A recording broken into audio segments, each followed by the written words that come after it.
Hello again. Hello again. Today is Sunday, September the 29th, 2013, and it's a little after 3 o'clock my time.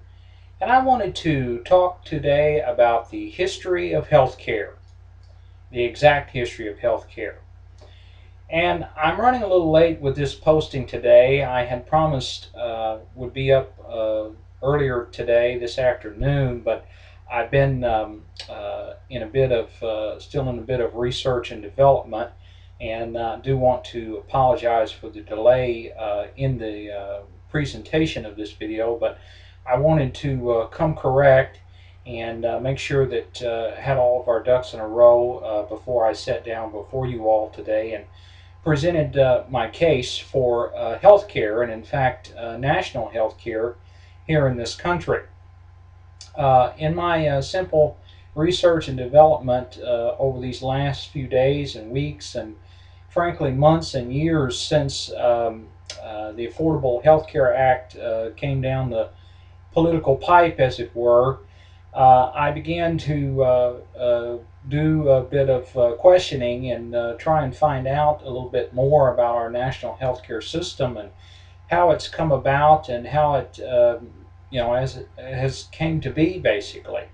And in my research and development, we've been contending with and dealing with the American healthcare system, the modern day American healthcare system, since Teddy Roosevelt was president. And it can even be traced back farther than that to Thomas Jefferson, the third president of the United States of America.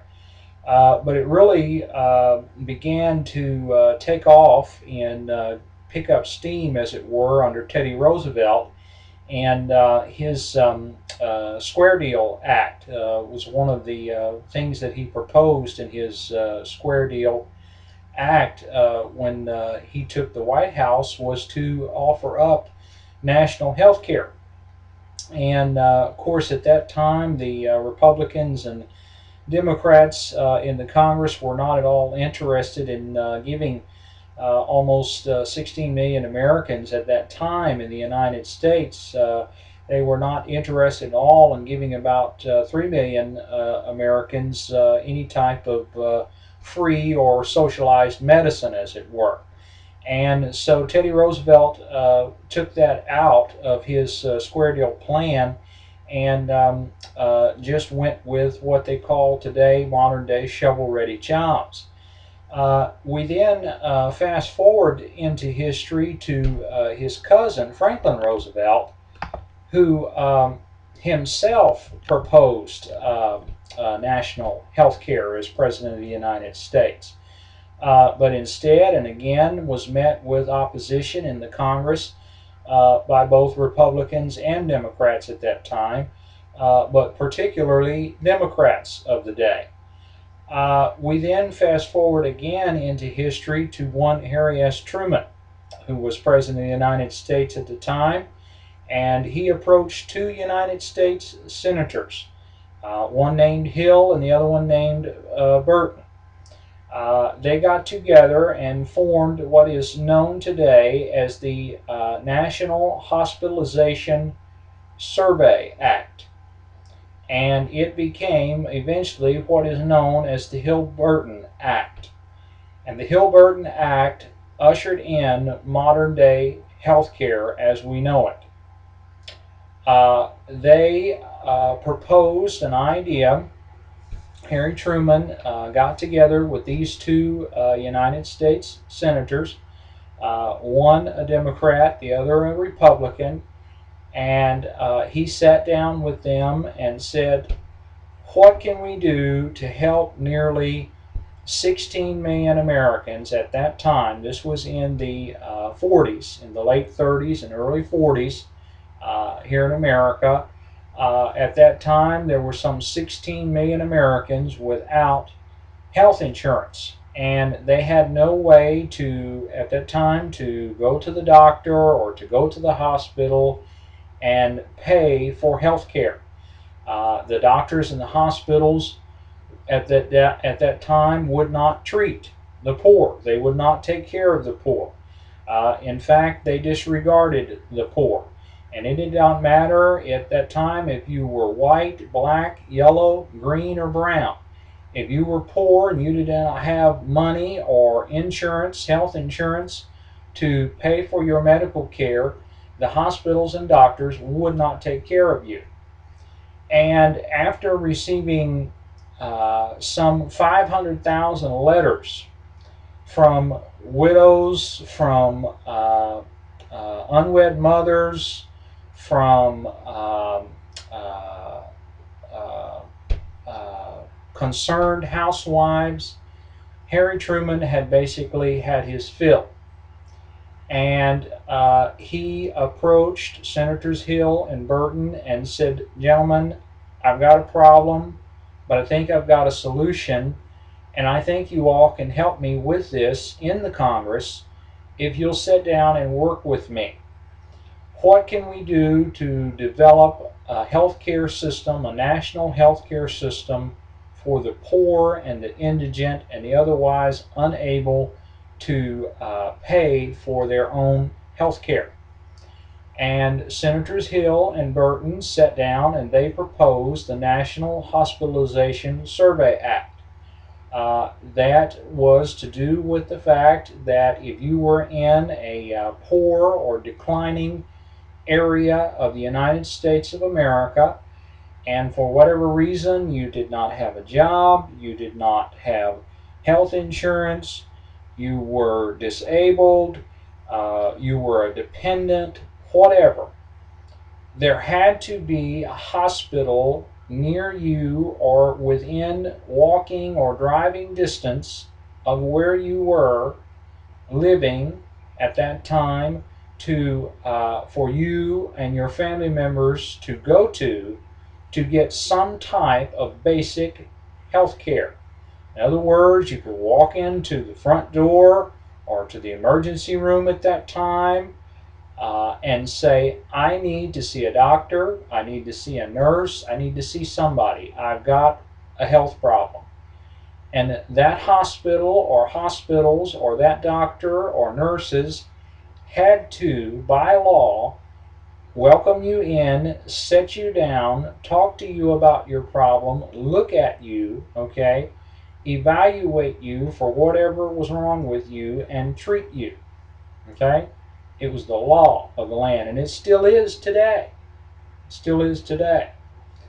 But the Congress, or I should say Congresses, since Senators Hill and Burton, and frankly since Harry S. Truman was president of the United States, have had a problem enforcing that basic law, because the health insurance industry, the insurance industry period, and the hospital or medical industry, the big name hospitals, in particular the Kaiser Foundation, and I find this funny, the Kaiser Family Foundation, Kaiser Hospitals, Kaiser Permanente, is one of the largest healthcare providers in North America. And when I say North America, I mean the United States and Canada put together, is one of the largest health care providers in North America. And they're all the time talking about helping the poor and doing for the poor and caring for the poor. And they put up all these hospitals and clinics and medical arts buildings all over the country. And they claim that they're all for helping the poor, but when the poor go to their hospitals and their health clinics and their medical pavilions, they are turned away by the droves. And I encourage you all, and I'm going to link at the end of this video in the description section and on the video itself, something called KaiserHorrorStories.com. That's KaiserHorrorStories.com. And basically, Kaiser Permanente and the Kaiser Family Foundation suck at providing health care. Yet somehow they're the #1 healthcare provider in all of North America. I don't know how that's possible. And then out of the same side of their mouth, they say, well, we're treating the poor, we're treating the poor, we're taking care of the poor, we're doing for the poor. Okay? It's not true. Not at all true. But they had to, by law, had to provide a place for the poor and the indigent to come and go and get health care, get looked at. Okay, the Hill-Burton Act provided that. We then fast forward to the 80s, the 1980s, the early 80s, early to mid 80s. And I would like to bring your attention to Washington State, to Tacoma, Washington, to Tacoma, Spokane, Washington, Seattle, Washington, the Tri-City area, Tacoma, Washington, of course, or Spokane, Washington is the state capital for Washington State, and one Booth Gardner. Booth Gardner was the governor of Washington State from 1991 until 1994. Or forgive me, 1990 until 1994. One of the things that Booth Gardner is famous for, and that he spent most of his political life working on, was something called the Basic Health Care Plan. And what Booth Gardner did was to take the Hill-Burton Act and expound upon it and expand upon it, but at the state level. Booth Gardner proposed that in each county in Washington State, that there be at least one health department for every county in Washington State, and that the poor and the indigent and the widows and the orphans in Washington State and each county in Washington State could come to those health care departments, those county health departments, and get health care either for next to nothing or free of charge, based on their ability or their inability to pay. If they did not have health insurance for whatever reason, they could come to the county health department in Washington State and get health care either for a small nominal fee, which nowadays you can go to the local health department, your local county health department, and get a basic flu shot for $20. And you say, well, $20 is not all that much, but if you're poor and you're not working, $20 is a lot. It's a whole lot. But you can go to a health department in your county, in your respective county, and get care. Booth Gardner said that the poor and the indigent in his state, and frankly the United States of America, had a right to health care, some type of basic health care.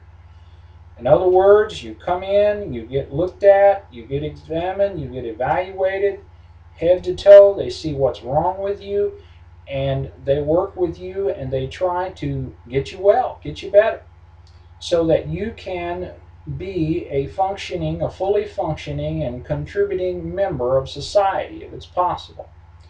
The other thing Booth Gardner was famous for was his Death with Dignity program. Booth Gardner died in March of this year, and he had suffered from Parkinson's disease.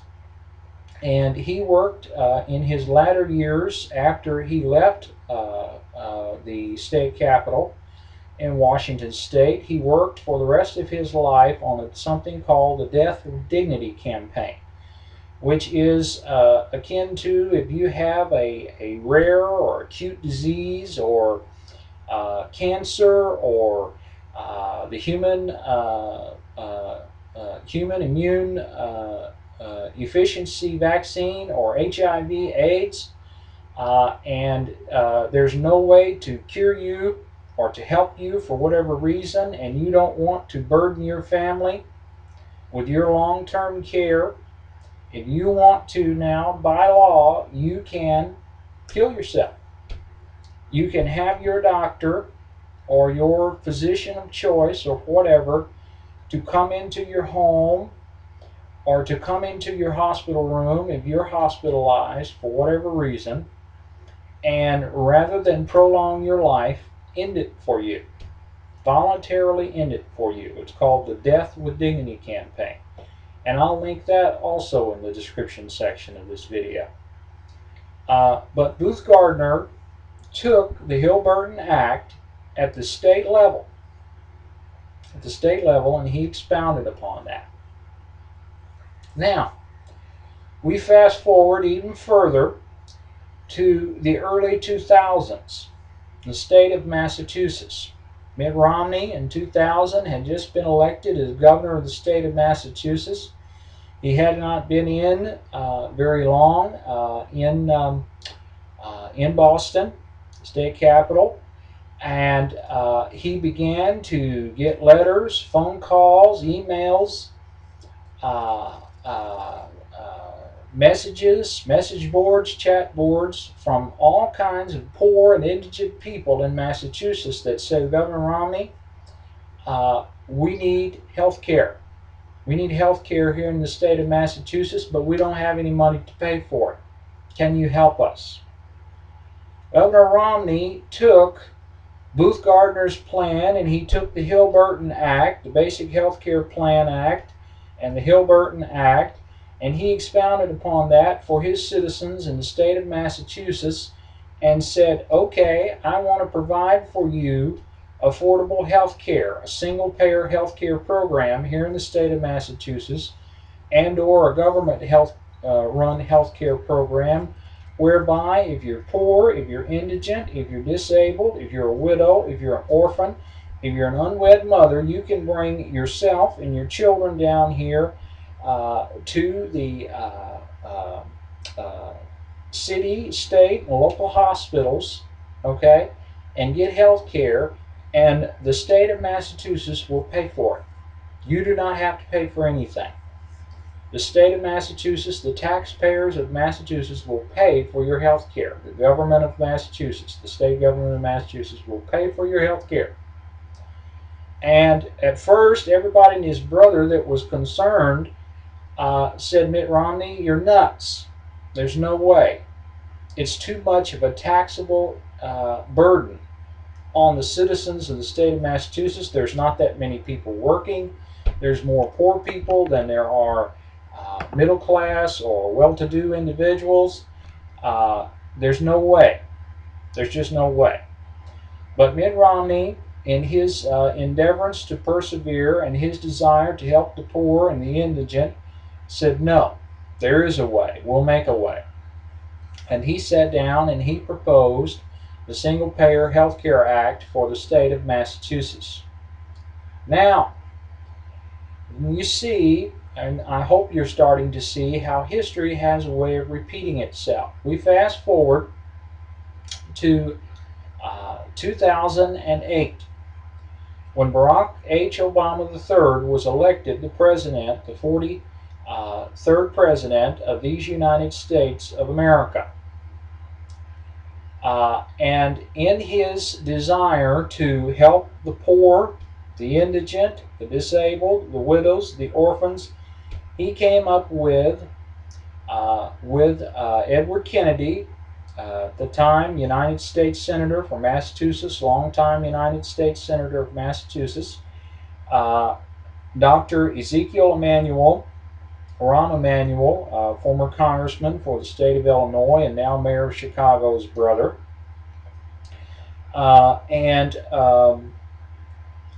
forgive me,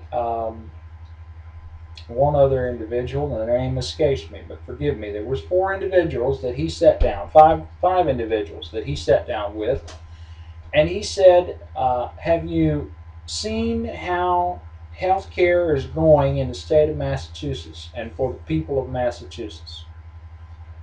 And these individuals said, yes, sir, Mr. President, we sure have. We've seen that. We've been following that. We're aware of that. And we think it's great. Well, he said, why can't we do something like that at the national level? And they said, well, Mr. President, we really already are through something called the Hill-Burton Act. We don't know if you're familiar with that or not.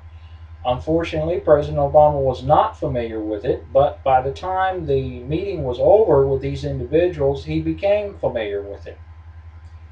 And they said, well, this is a good thing. Our poor and our indigent are getting cared for, but it's our fault as congressional representatives because we're really not enforcing the law. Congress and Congresses as a whole have a problem with enforcing the laws that are already on the books, but more on that at a little later time. Uh, so President Obama, Mr. Obama says, well, that's nice, that's great, that's wonderful, but since we're not enforcing the law that's on the books, how about we enforce this law? And they began to sit down and to work out the Affordable Health Care Act, ACA, more commonly known as Obamacare, a national health care system, and what will eventually become a single payer healthcare system, a federal government run, federally funded, federally mandated single payer healthcare system. Forgive me.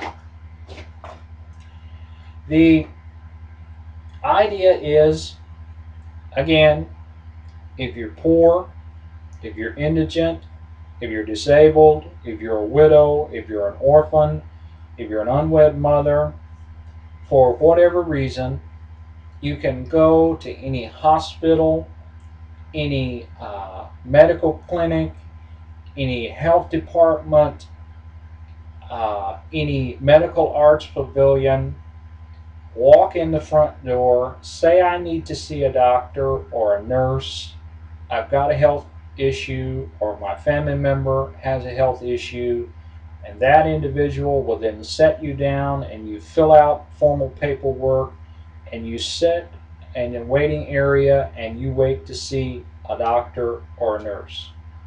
And the United States federal government, the federal government of the United States of America, will pay for the premiums on your health insurance. Now, you still have to pay a fee, have to pay a nominal fee, which is anywhere from $80 to $500 at the most. That's the most that the healthcare provider of your choice can charge you to see you. Okay, is between $80 and $500. They can charge you no more, and they can charge you no less. It's the law. I have my problems with the Affordable Health Care Act, and this is one of the problems that I have because Congress does not enforce, as I said, they have a problem enforcing the laws that are already on the books. The Burton Act has been around since 1946 when Harry Truman signed it officially into law. It passed overwhelmingly in both houses of Congress. The Supreme Court at the time, the Earl Warren Court at the time, said, yes, this is legal, this is constitutional, you can do this, there's no problem at all. It was extremely popular in its day. There is still a degree of popularity to it because as long as the law is on the books, you can go to any hospital, you can go to any medical pavilion, you can go to any healthcare clinic, any health department, any kind or type of facility that provides basic medical care, and between $20 and $1,000 at the most, okay, be expected to pay. They cannot charge you, by law, they cannot charge you less than $70, and they can't charge you any more than $1,000 according to the Burton Act. The law is still on the books. It's as written. It's never been changed, but it's never been formally enforced. I have a problem with that. I don't think that it's right if we already have a law on the books. It's been around since the 40s. It's worked. People get health care. People are provided basic health care. They are not denied. Yeah, there may be prejudices, and there are prejudices still towards the poor and the indigent, and that's not right. It's not right. It shouldn't matter if you don't have health insurance or not. If you're sick, you should be cared for. That's my opinion. Okay? You should be cared for. Shouldn't be discriminated against or mistreated because you do not have health insurance. And if I have cash money, or if you have cash money to pay for, and you're able to pay for it right then and there, they are to accept the cash money and treat you fairly and equally, no problem at all. But I have a problem with the fact that this law has been on the books. The Burton Act has been on the books since 1946, and you have a formerly sitting Democratic governor of one of the bluest states in the Union, in Washington State, who says, you know what, the Burton Act, man, that was the greatest thing since sliced bread, but I'd like to expound and expand upon it here in my state. I'd like to take that and run with it and provide my people, my constituency, with health care. Okay? And Booth Gardner said, let's take that and let's run with it. Mitt Romney steals, a Republican, steals Booth Gardner's idea for the state of Massachusetts and says, you know, I'm for helping the poor. I believe in the poor. I want, or at least I want to look like I'm helping the poor. So let's do that here in Massachusetts. It worked in Washington State. Why can't we do that here in Massachusetts? And they did. And, you know, there's some bumps and there's some glitches and there's some differences between the two plans. Washington State's plan is way better than Massachusetts' plan because Booth Gardner came up with a common language when he wrote the law. Booth Gardner sat down and he wrote the law with the Washington State legislature. Okay, Republicans, Democrats, Independents, other declined to say, sat down with Booth Gardner in a room and they came up with a basic health care plan for Washington State. And the language is still enforced as is. They've not added, they've not taken away, they have kept it the same. They said, Booth Gardner, this is great, man. We don't need to touch this. We don't need to do anything. People will get taken care of. The Washington State Supreme Court said this is legal. By Washington State's state constitution, you can do this. Run with it. Okay? Mitt Romney, pretty much the same thing. For the most part, the Democrats in the Massachusetts state legislature helped him with his. It's really not that great. Several people in Massachusetts have complained, and they've been complaining for the longest time about it. But it is what it is. It's a plan. It's an idea. It's a concept. Why is it necessary to not enforce a law that is already on the books nationally? This is the question that I have. Now again, I have no problem caring for the poor, the widows, the orphans, the indigent, the disabled. If you need health care, it should not matter one iota whether or not you've got health insurance or not. You need health care, you get health care. But the law is already in place for that. You don't need any extra, you don't need any less, you don't need any more. It's just right. Why not strengthen it? Why not enforce it? Why not tout it?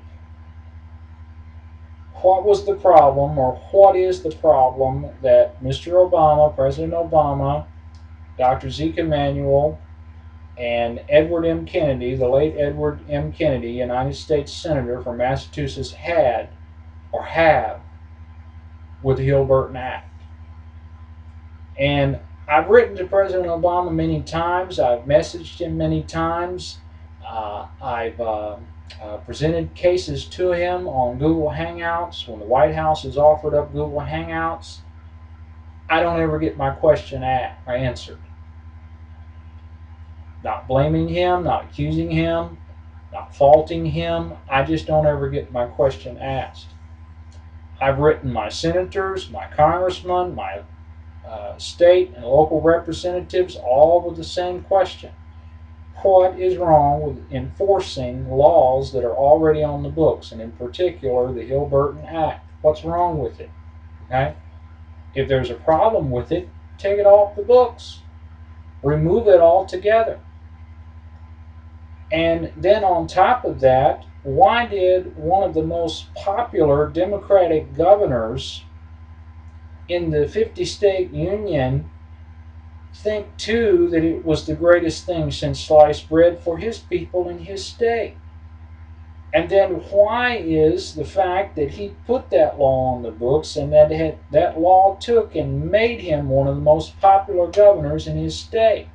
One of the most popular governors in the 50-state union, Gardner. The man should have a month, a day of a month named after him. Okay? He should be heralded as a national hero for helping his people. Okay?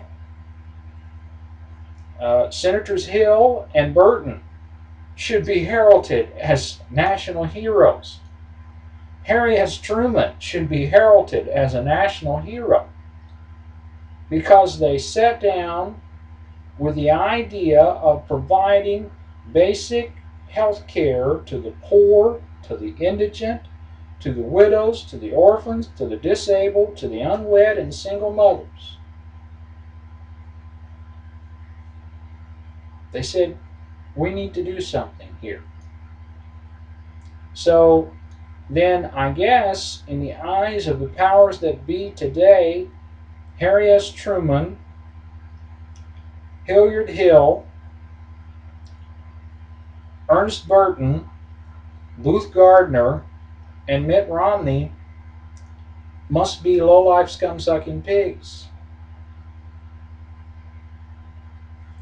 What is the difference between the Hill-Burton Act and the Affordable Health Care Act?